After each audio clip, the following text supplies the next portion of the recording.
of San Jose. I'm curious how you're feeling physically here in Montreal. Well, recovering. I had few days to put all in my power to feel better, and yeah, it's getting good.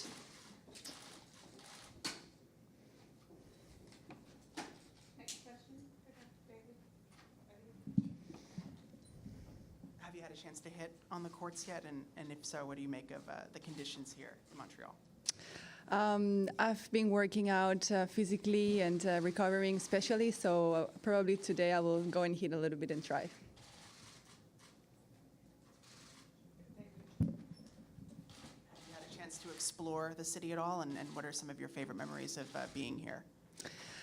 I do. Every year I love to walk around the city. Has I don't know, I feel like I'm in half Europe, half Canada, America, you know, so yeah, I do.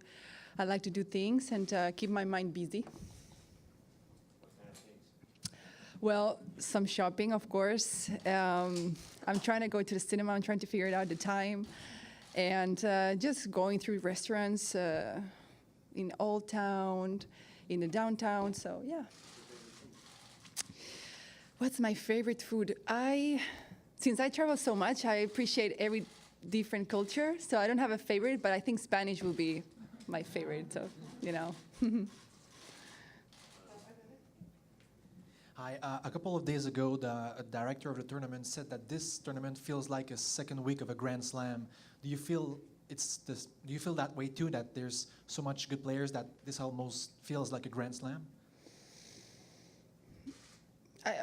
I think as a player, you don't feel the same thing, maybe, but one thing for sure is that it has all the players, and the toughest rounds are immediately, so that makes it kind of a second week, but for us, it's a shorter tournament, way shorter.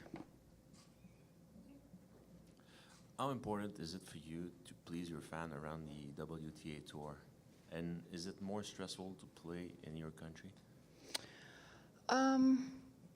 You know, at the beginning, I felt very stressed when I had to play in Spain because we don't have that many opportunities, and you really want to perform well for your crowds. And with the time, I don't think that's such an important thing, so I'm trying to be more relaxed, and it's going better. But I love the big stages, the good tournaments, and when there is a lot of fans and they come to enjoy your match or the tennis in general. Have you ever turned down a young fan asking for autographs or everything like that? No, I try not to, especially when they're kids. You know, they look at you like with such an emotion, like when I was a little, you know, kid and I was looking to all these players as well. So I try not to. I'm sure at some point without noticing, but I try really not to. Hi, I was curious if you were aware of a little bit of the little controversy that happened with the women's Wimbledon final that was pushed because of the men's semifinal, because a lot of players said they weren't aware of it, but it made a lot of noise on social media. So I was curious if you knew about it.